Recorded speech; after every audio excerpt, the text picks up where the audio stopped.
John Lynch just gave his first public comments on the Brock Purdy contract negotiations from the Combine, and all I'll say is this. Don't buy that number 13 jersey just yet. We'll talk about that and more on today's Gold Standard podcast, brought to you by BetUS Sportsbook and Casino.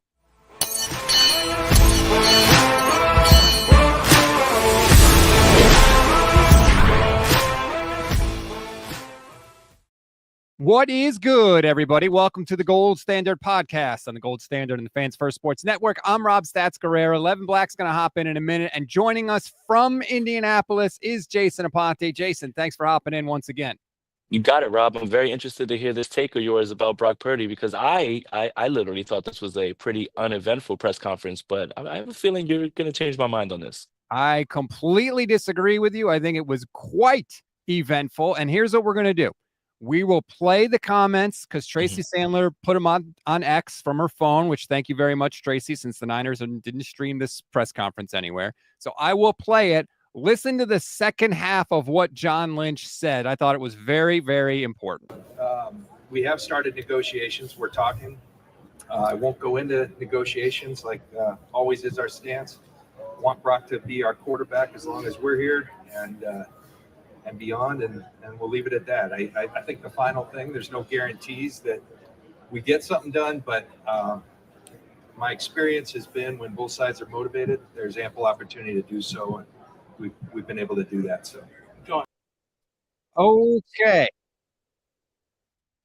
Jason, Yeah. For him to say in the first public comments, talking about the Brock Purdy contract situation, there's no guarantee a contract gets done. That's not an accident. It didn't just slip out from John Lynch. I think this thing is far from done. Well, I didn't think that this thing was going to be wrapped up in March, but I think what he said is very matter of fact. And I'm a person that likes to operate in range of outcomes. So the range of outcomes are this thing doesn't get done and Brock Purdy ends up playing with somebody else. Now, what is the probability of that? It's pretty low. So for me, I didn't really take too much away from that other than that was a matter of fact thing.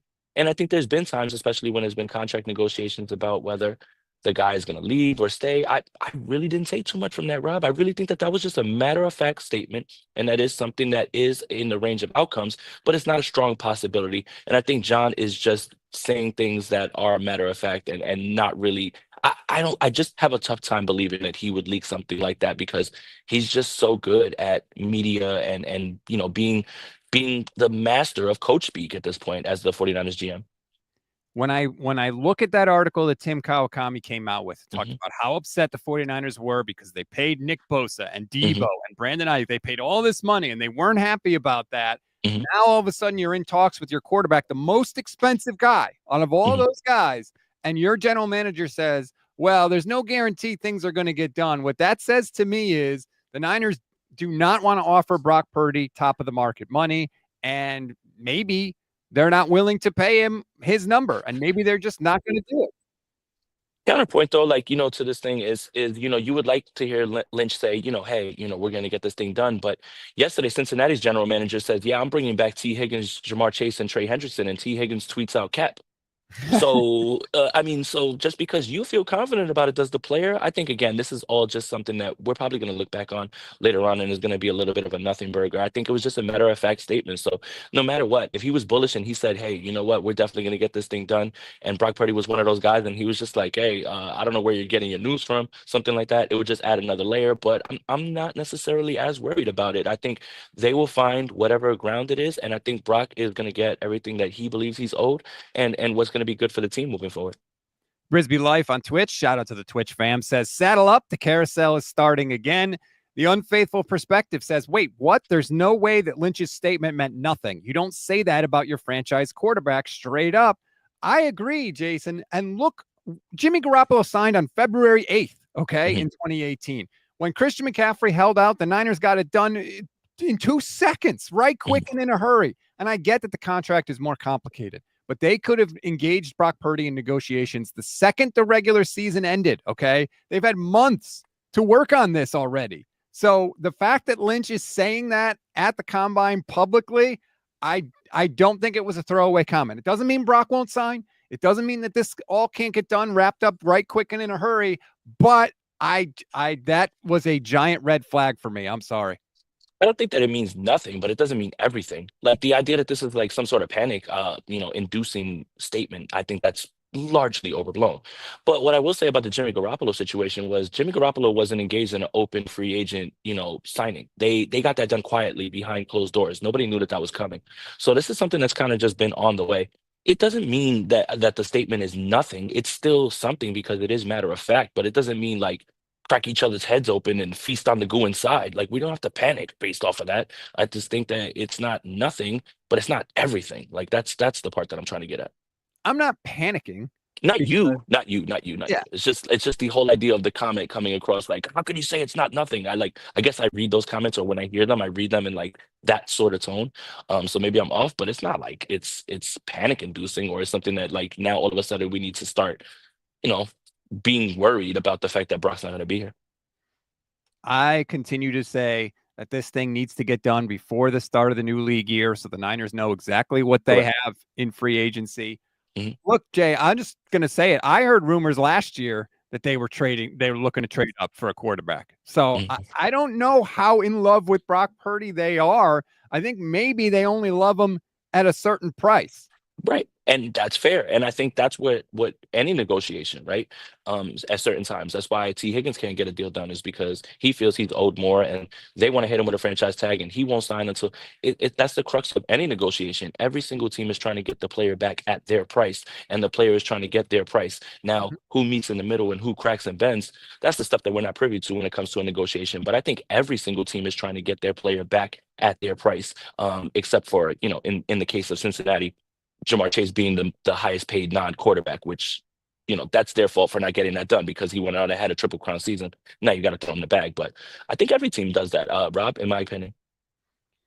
Nick Ellert says, Jason, Mason Graham, Niners rumors. What do you hear?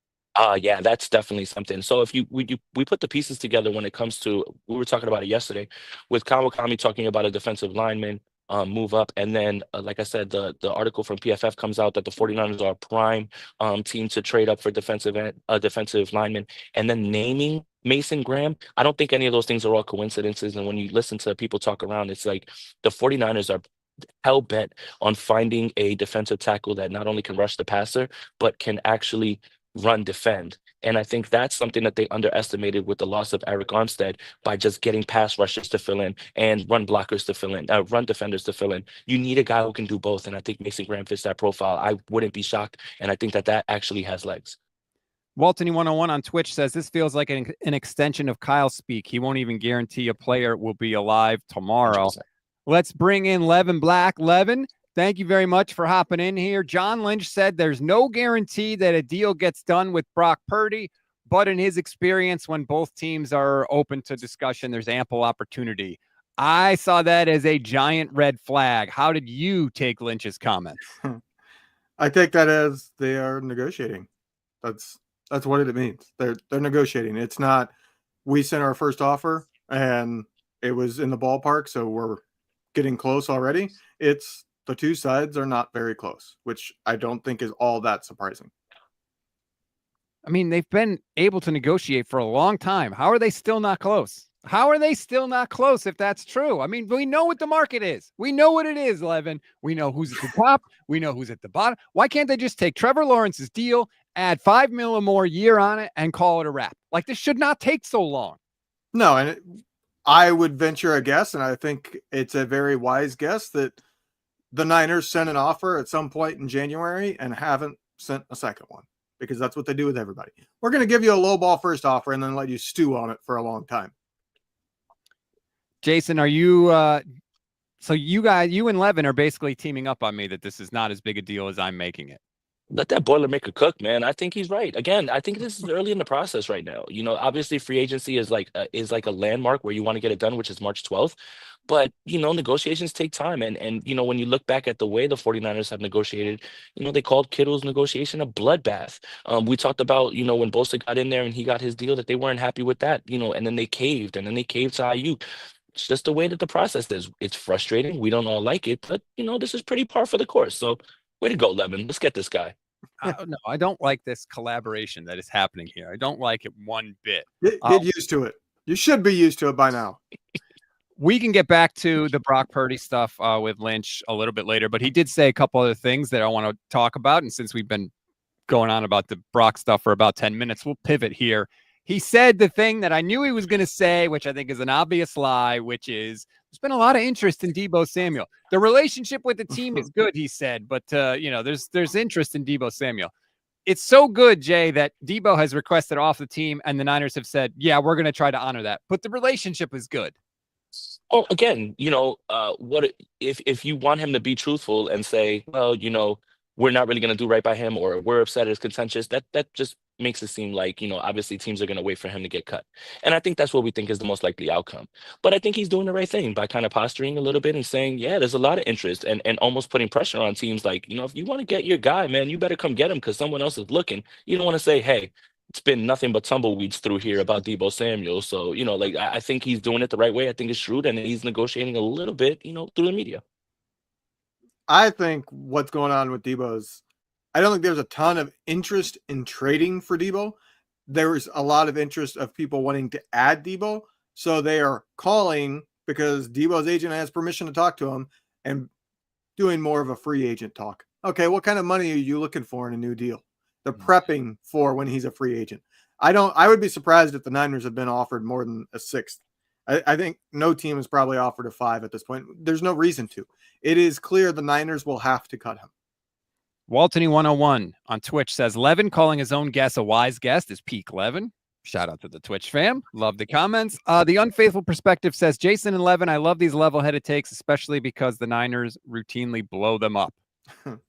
Yeah. Well, that's fair. Yeah. When it comes to negotiations with big targets on the team, they do. You can be level-headed, and you continue to be level-headed, and then training camp comes, and it's like, well, hold on here. Okay, the team's being stupid. And then preseason comes, and you're like, wow, everybody's being stupid. And then all of a sudden the deal gets done. That's what happens. The constant thing always with the 49ers, expect the unexpected. When they zig, you zag. So yeah, the level-headed takes, they will be proven wrong because there's always something, isn't there? And there will be no offseason complete without at least a little bit of drama. C. Pinky on YouTube says Rob likes to over-exaggerate as he should. He's the host. Look, you could say I'm over-exaggerating, but you guys just laid it out. I mean, they screwed around with Deebo. They screwed around with Bosa. They screwed around with Trent Williams. They screwed around with Kittle. Like, how many times does this have to keep happening? I should be reacting in this way when they throw out a giant red flag with the quarterback, the guy that's the most important guy to your team, that supposedly they love the most and the best and all that stuff. And John Lynch gets up there and says, hey, there's no guarantee we get a contract done. That stunned me. He never said that any other time he's talked about the negotiations. Put yourself in the Niners' shoes, right? They don't have to budge at this point. One, they don't have to get this contract done all that early because it's not like getting the contract done saves them any money, right? It's not we need to get this contract done so that we have money saved to go spend on free agents. No, it's going to cost them money from their free agent pool, from their salary cap. So they just have to keep that in mind when they're looking at free agents. We need to set this aside because we know we're going to pay Purdy, but they can easily say, we're not going to allow a first-year cap hit of more than X. And if they say that, then the Niners can essentially count that money as spent and go into the negotiations with Purdy saying, this is where we're at. And once free agent hits, the money's going to be spent. So it's in your best interest to get it done before we become more constrained when it comes to the cap. And honestly, I think one of the more interesting quotes was John Lynch saying that the roster needs to get younger and they need to reset their cap number. I think that's far more interesting than something that right now is probably in the infant stages of the negotiation. I think that puts a lot more people on notice than we thought initially. And them talking about a cap reset means there's going to be some tougher decisions. And I think we expected roster turnover, but it might be some people that we didn't expect to not be here next year. I thought that was very interesting. Juice. Well, yeah, I was gonna say one can hope some of the older players go because they've been a little too loyal. I can understand it to a certain extent, but I think there are definitely a couple players that were on this team last year that it was obvious, no, they're past their prime. They shouldn't have been here last year. And there's a couple players that you didn't realize were past their prime, like Deebo, where last year proved, oh, this guy's got to be gone. I think there's a handful of long-term vets that should be gone from this team. I think you do need to reset that locker room to a certain extent. It's not just about, well, they're not really worth the money anymore. I think you also need a tone change. As I've said to Rob multiple times, they need to break up that Cabo clique because it's not doing any favors. It's a big disrespect to Trent Taylor, but it's brave of you, Levin.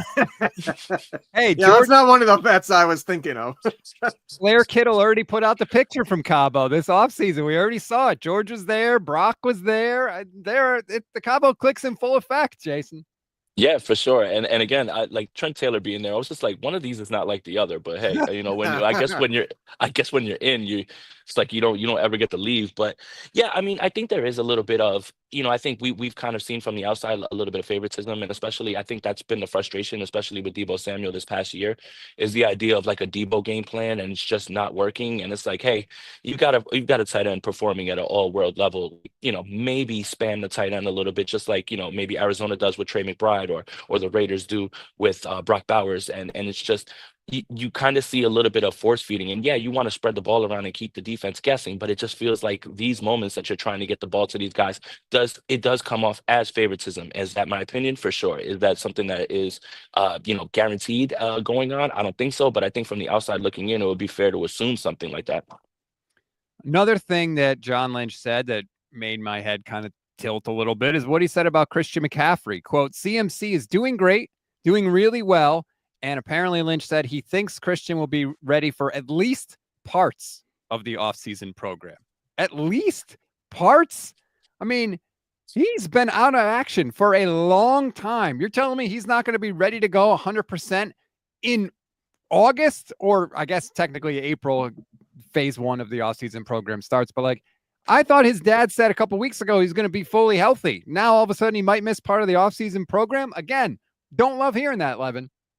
I think there's a different way to have taken that. Not that he can't do all parts. It's that Lynch knows Christian McCaffrey is a older vet. He's not going to show up to the entire offseason programs. Some of the voluntary ones, he will stay out. That's how I would take it, is that he doesn't want to put it out there that he expects Christian McCaffrey there for every offseason workout. My goodness, a Boilermaker and a Hoosier are just lining up together. I think that's the same way I looked at it, is Christian McCaffrey doesn't need to do all of those things. And I think regardless of how he was going into the season, injury-wise, they still weren't going to have him do all those things because you want to have him healthy. In this regard, I think the wording is kind of funny. It's like, hey, he's going to be around for parts of it, so you can laugh at that part. But I don't think that was anything that was a departure from what they would have been doing regardless of his health going into this. Again, I wasn't moved by this one. Man, Levin, you're on fire today, man. I got to say. Rob brings it out of me. Rob has the bad takes, so somebody has to pick it up, You know what?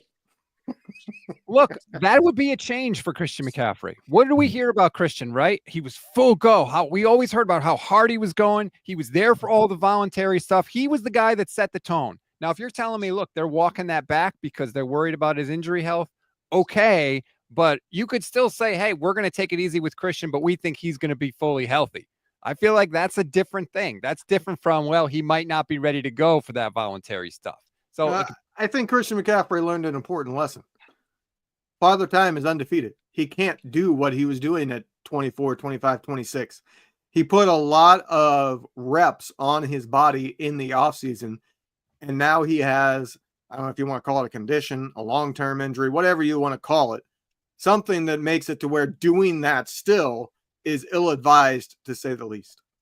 Yeah, I mean, just to kind of tie this into like an NBA thing, LeBron James isn't going as hard in practice as he used to. It's all about just getting him to the game. And I think that's what the goal should be, is just to getting him to the game, keeping him efficient, keeping him healthy, and not putting any unwanted stress on his body in any way, because you did see how much he is needed, especially when it comes to the red zone. So yeah, I think this was going to be a part of the plan regardless. Plans change. And I think to Levin's point, when you're a spring chicken at 24, 25, even though that's considered old in running back time, especially coming off these injuries in 29 and how vital he is to your success, I think this is the optimal approach. And I don't really have an issue with it. Kevin Gong on YouTube says, can you stop with the hot take? Every word means the world take. I don't come here for hot takes, man. I started watching you guys because you weren't hot take guys. It's off-putting. What did I do? No, clearly that's directed at me. Look, people like to accuse me of this. And you know what? Maybe I do get too emotional about this stuff, but I'll just say this. When Deebo Samuel scrubbed his social media the first time, I was like, hey, this is not nothing. And then a couple of weeks later, he requested a trade. And when Christian McCaffrey first got hurt, right, last year, what did they say right before week 1? Oh, it's not serious. We'll to get it taken care of. It flared up and he'll be back. And then guess what? He wasn't back until like week 11. They never come right out and say, hey, this is a major thing. So everybody that's telling me to calm down, I'm sorry. We've seen the history with the 49ers and comments and the way they talk about things, specifically injuries. I'm just telling you that raised another red flag to me. Doesn't mean I'm thinking Christian McCaffrey is going to miss the whole season. I just think it's not nothing when he says these things, Levin. All I'm going to say is, Kevin, if you've not seen Toy Story, what does Woody do throughout every single movie? He freaks out at everything. Okay. This is the perfect time to panic. Yeah, this is what Rob's got to do. He's Woody. He's got to freak out at everything. And then he's got to have, all the other animals and toys come together to calm him down and reel him in. And then, occasionally he says something smart. There's a snake in my boots. I didn't see that coming. I'm sorry. There is a lack of, I think, well, I don't know. I don't want to speak for you guys, but in my opinion, among the 49ers press corps, there is a lack of skepticism when it comes to things the team says. I don't think anybody in the 49ers press corps outside of Grant is skeptical enough of what they say. Everybody just kind of accepts it. And even if they might know something, they don't really put it out there until well after the fact. Case in point, when they all knew that the veterans complained about Trey Lance and they got him sat down when they complained to Kyle Shanahan. So maybe you think I'm freaking out. I'd say I'm being skeptical. That's all I'll say.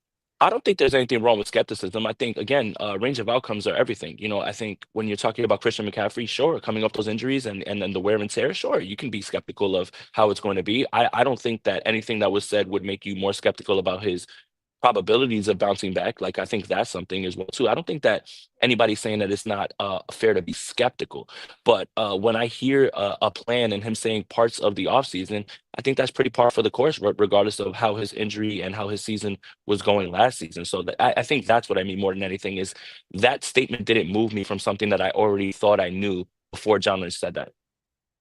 Yeah, I don't think I've ever been accused of not being skeptical.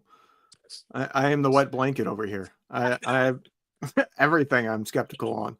I'm skeptical right now of what Rob is thinking as he's looking at me on the computer. Yeah. For the podcast people, he just flipped me off. I didn't even see that. Damn it. Nick Ellert says, for all three of you, more likely to be a Niner, Mason Graham, Trey Hendrickson, or Walter Nolan. There were some rumblings about if Cincinnati can't get a deal done with Trey, if they weren't willing to meet his demands, that they would move him. Jason, you're in Indianapolis. Mm-hmm. I would love Trey Hendrickson on the 49ers. My goodness. I mean, he's one of the most underrated, unheralded pass rushers for sure. If I was giving a guess of the three players that Cincinnati has to try to get under contract, who's the least likely to come back, it's got to be T. Higgins. When you think about the defense for the Cincinnati Bengals, it was more a problem with skill on the roster more than it was, it was more just Trey Hendrickson, doing everything. If they lose him, my goodness, there's no defensive coordinator that could save them at this point. So I have a hard time seeing him leave. And now we found out today, Walter Nolan is somebody who grew up a Niners fan. I thought that was really interesting. And yes, the question was asked if he met with the 49ers. He did. But what I like about his game is going back to what we were talking about with defensive tackle, run stuffer, and also a pass rusher, just like Mason Graham. So Mason Graham might require a trade up. Walter Nolan feels like a spot where if they stick at 11, they could. So I guess me giving you that answer is just if they stick at 11, Walter Nolan. If they want to move up, then obviously Mason Graham. But I just don't think that there's a chance that Trey Hendrickson makes his way here. To answer the exact question, most likely, yeah, it's Walter Nolan because of draft position and the fact that since he's not trading Trey Hendrickson, that's just a ploy to try to get him to budge. Look, as you said, Jason, they can't trade Trey Hendrickson because they already have a terrible defense. He's the only thing they have. But going past just the Cincinnati aspect of it, you're going to trade Trey Hendrickson in the offseason that a better pass rusher, one of the 2 or 3 better pass rushers in the league, is also on the trade market. That you're just not going to get the value if you introduce him to the trade market because Garrett is on the trade market. Like it's just ill-advised. There's no way Trey Hendrickson ends up traded. The Cincinnati Bengals are a dumb franchise, and dumb franchises do dumb things a lot of the time. And Cincinnati, and they're cheap. Dumb and cheap is a combination. When you're looking for a trade partner, give me the team that's dumb and cheap. That's the guy I've got set in my sights. It probably won't happen, but man, I think there's some possibility that it happens. And if the Niners could ever add a guy that's had 17.5 sacks for 2 straight years to this defense, oh my God, him and Bosa, that would just be absolutely phenomenal, Levin. Don't poo-poo this.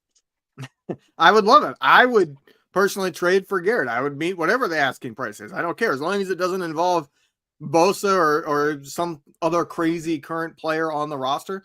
But I mean, there's very few who I actually wouldn't trade in that trade. Like if Bosa, I wouldn't, there's no point of doing the trade for Garrett. But outside of him, like if they said, we want CMC for you to get him, yeah, there would be trades out there that I would be willing. Obviously the draft compensation is not going to be nearly as high, but there's pretty much every other player on the roster other than Bosa, I would be willing to listen to get Garrett. So like I'm all for getting a second pass rusher because I am sick of seeing Bosa get double teamed and held and not get called. Yeah, and going back to Trey Hendrickson, he gets all the attention. I mean, Sam Hubbard's the only really other defensive lineman. BJ Hill's on that line, right? But yeah, I think what he's done is phenomenal. For sure, in a perfect world to get Trey Hendrickson, I just have a hard time seeing Cincinnati move away from him when the main issue with that team wasn't putting up yards and points. It was that they couldn't stop a nosebleed, and he was literally the best player on that team. So again, if you're ranking the 3 and most likely to stay or go, it's Chase is going to be locked up. I think Higgins is the one that if they have to make a tough move on, they would move him and try to replace his spot in the draft. So John Lynch is doing the local media now. For people that don't know, at the Combine, they do the press conference, and then usually the local people get sort of a sidebar with the people from the team afterwards. Nick Wagner tweeted out, John Lynch says the team and Brock Purdy's reps are already having good discussions. They've got their thoughts. We've got our thoughts. We've just got to try and make it a reality. He's played really well. We know that. We have every intention of making him our guy. Intentions in February don't mean a hell of a lot, Levin. Again, that comment doesn't fill me with the warm and fuzzies. I think you're looking for something there that doesn't exist. I think this especially that second half of that paragraph there is him realizing what he said to the national media and needing to calm it down a bit. Every intention of making him our guy. He can't say, we will definitely get a deal done. That's not good negotiating tactics.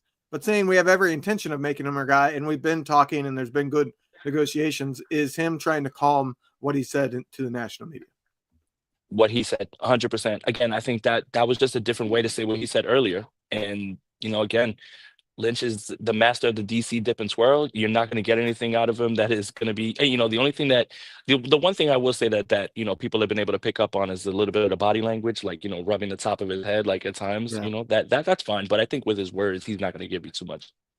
I don't think that John Lynch is a media master as much as both of you do. But thank you for admitting I was right. If he had to calm something down, Levin, then clearly what he said the first time was something. So you just not that it was something, it's that it's being taken as something by some people. So he wants to clear the air and make it clear what he was meaning the first time. So you mean John Lynch is watching this show? And that's what I was just about to say. No, he's sitting there looking at Grant Cohn going, oh crap, Grant's going to pick up on that. I better restate it. I was just thinking that Lynch is, I have this picture in my mind of Lynch just looking like, all right, I got to see what they said, and that's what he's thinking right now instead of negotiating or scouting players or anything like that. Absolutely. Nick Wagner, more from him now. Lynch said that the team and George Kittle's reps have had some talks on an extension, says the team wants Kittle to retire a 49er. Lynch says the issue will be timing because the team has other big business to handle, but, quote, that's something we all want to see become a reality. See, that's like more definite, concrete terms, right? We want Kittle to retire as a 49er. Okay, maybe I'm wrong, but which by the way, that's good news because George Kittle clearly deserves a contract. He's arguably coming off his best season, and for cap purposes, they really need to redo it. So good, get that done. maybe what that means is, they're stacking the dominoes, right, Levin? If we get Brock's deal done, then once Brock happens, we've got the parameters in place for a Kittle deal, and we could sort of knock down the steps of this offseason. Yeah, and I think it might be kind of playing the game in that they probably have something already in mind with Kittle, but they don't necessarily want to pull the trigger on all the cap savings, because then Purdy goes, well, look, you got $90 million in cap space. What are you talking about? You can't afford it, right? So I think there's some of that, but they want to get the Purdy one done before they create a ton of cap space all of a sudden. The key, obviously, is free agency starts at some point, and they might not be there with Purdy yet, and they need to create cap space anyways. Yeah, I think this is the most obvious of signings and extensions. And yeah, I don't think there's any way that George Kittle ever plays in another uniform. So, again, I think to Levin's point, when people are worried about the cap situation and how much Brock is going to come in, when you already have 50 million and you can do an extension with George Kittle, which will drop that. You can do an extension with Brock Purdy, which will drop that. You can restructure some deals and you have some money around, and the cap is going to continue to explode. This is probably the worst kept secret, is that George Kittle will sign and end up finishing his career as a 49er. Another update from Lynch. He was not making any declarations on when Brandon Aiyuk will return. He says Aiyuk is, quote, doing well, but he has a benchmark check coming up soon with doctors that will give a better idea of how far along Aiyuk is in his recovery. Nobody has really been able to say anything definitive about when Aiyuk will come back.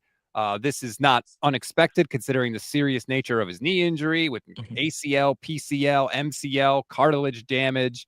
It sounds like this is very, very much up in the air, and that does influence what they're going to do in free agency and the draft, Levin, because if you take Aiyuk out of the picture, even for, half the year, now you're looking at Juwan Jennings, Deebo Samuel is not going to be there. You're looking at Ricky Pearsall. You need another wide receiver. It does. I do wonder when that date is. He said coming up soon. Is it before free agency? If it is, do they wait and see? And if he ends up having a setback, for instance, then do you try to appease Deebo and get him to come back? Does that change your whole direction?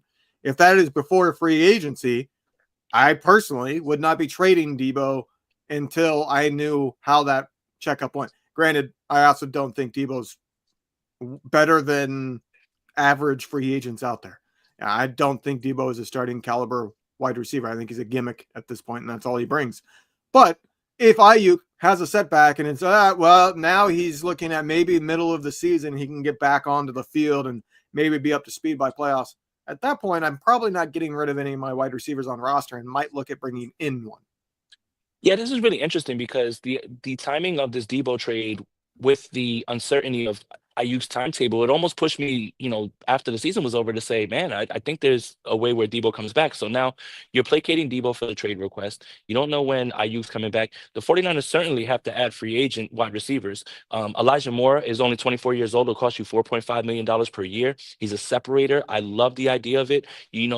Everybody's high on Ricky Pearsall, but do you know for a fact that he's going to be able to take that step? Can he be there at X? I think Juwan Jennings showed a lot, but as a separator from the X position, it has to be schemed more than it is him being just a route guy. And almost every single one of his catches is a contested catch. Now, he's an excellent contested catch guy, but you do need some guys who can separate. So it's going to be really interesting to figure out what they do. I do think that there are guys out there that you can have for cheap without blowing up your plan. And you can allow Brandon Aiyuk to slide right back in. But this is really interesting because, for all intents and purposes, if we're going off of what is being said, the two receivers that are going to be starting on day one are going to be Juwan Jennings and Ricky Pearsall.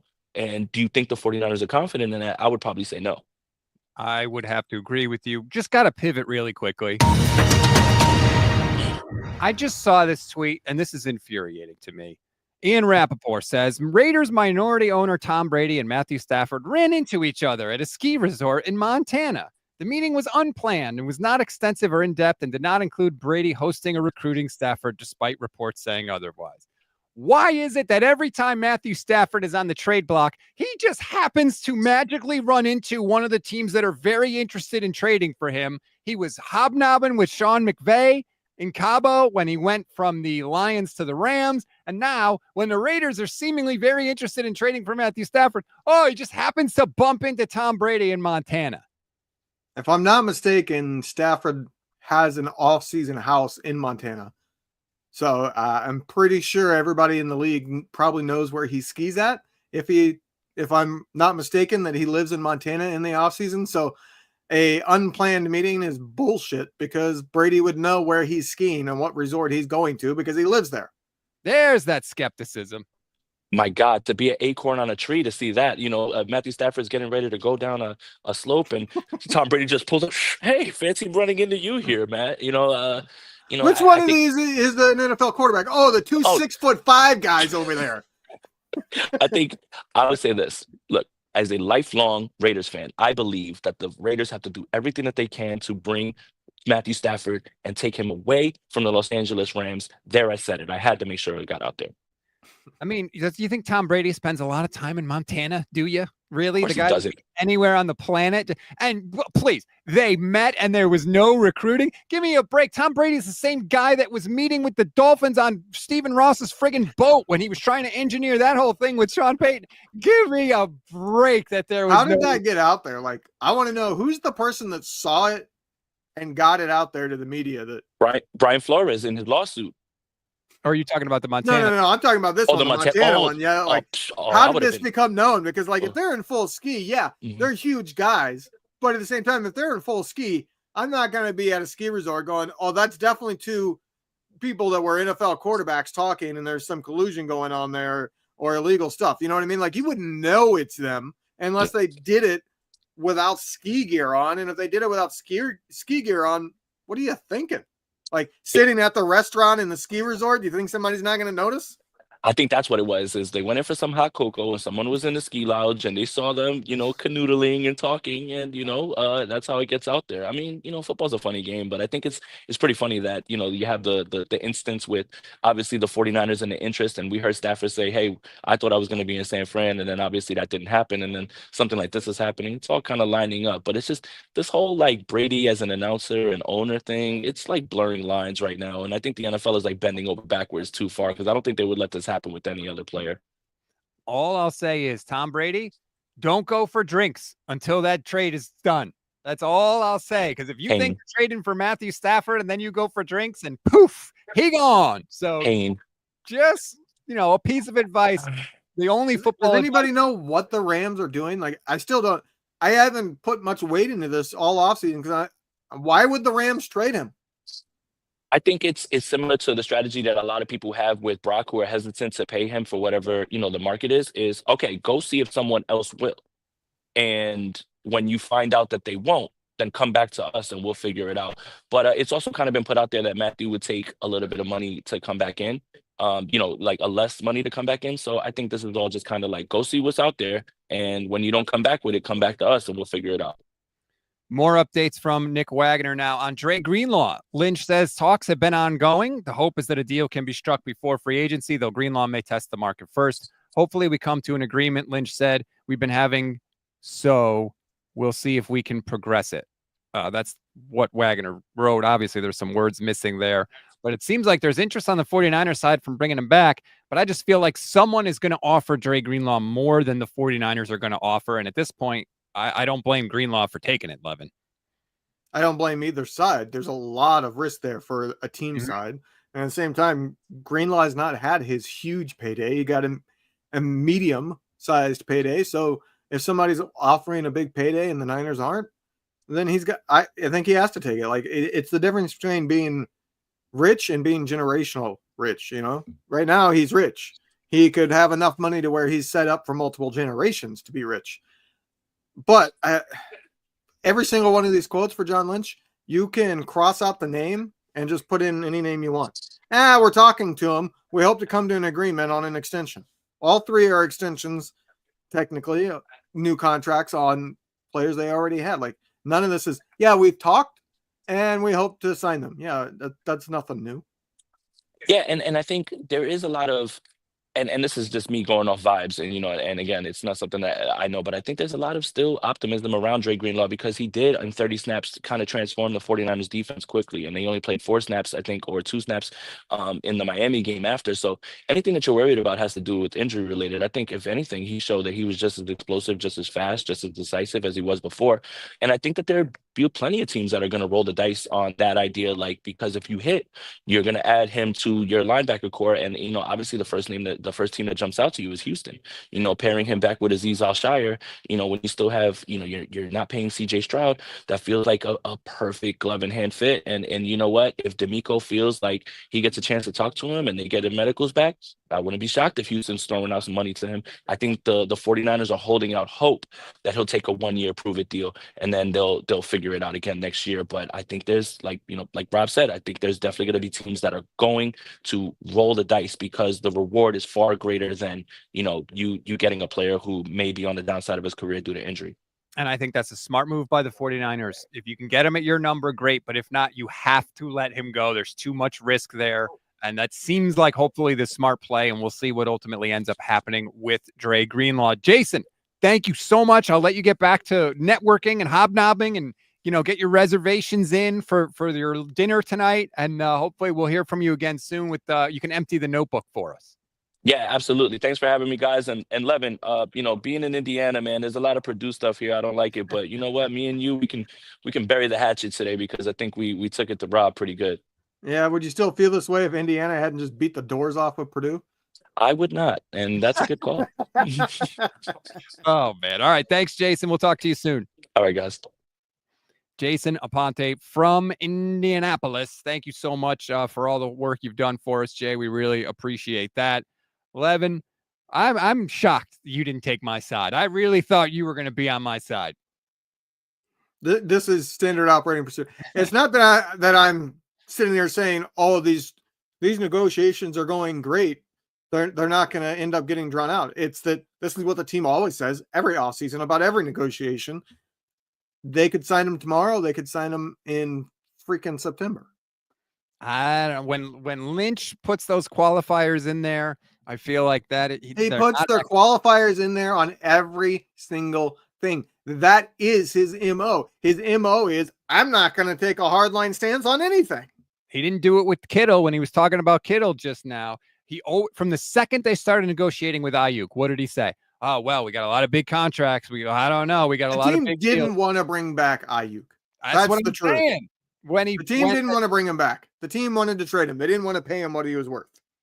I think that that this Brock Purdy thing is not as, much of a lock as a lot of the 49ers insiders have painted it this offseason, and we'll ultimately see if it gets done. Luis Fernando Aguilar Alonso says, has John Lynch already been asked about Brian Griese? Yes. Here's what happened with Brian Griese. His contract was up, and Griese didn't want to coach anymore. He missed his family. He wanted to spend time with his family, so he decided not to coach anymore. This isn't like the 49ers fired Brian Griese. He didn't want to do it. Yeah, and I don't blame him. I wouldn't want to do coaching, put it that way. Like, it's hard. You could offer me, hey, we're going to make you an assistant coach on the 49ers. Obviously not a positional group, but bring me in as like the lowest level coach on the staff and get a chance to learn. I don't see me taking it. I would love the opportunity 10 years ago, but I know what coaching is in the NFL, especially on the lower end of coaching. He was a quarterback coach. It means you're going to be working 100 hours a week for very little money. Robert Saleh once referred to his early start in coaching as we were the bitch boys is the term that he used. And that's his term. So that's why I'm using it. Yeah. There. Well, Brian Griese, to be fair, wasn't there. And no, while you're not going to get wealthy being a quarterback coach, it's not bad money either. But it's not any less work too. Like you're still putting in long hours as a quarterback coach. Yeah. So it's not an easy life. That is the point.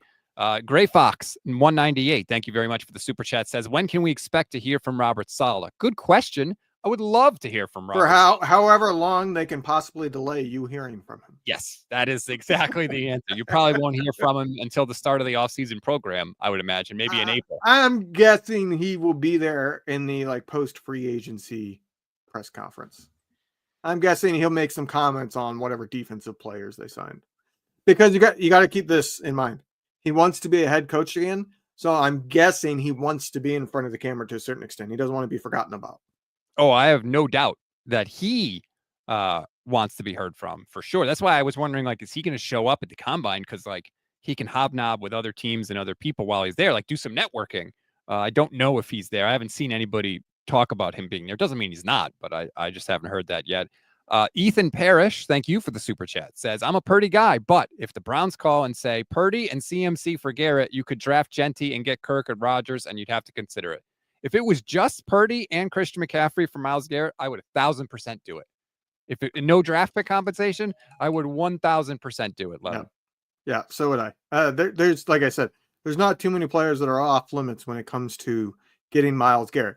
Nick Bosa, not because I think Nick Bosa is the most valuable player on the roster.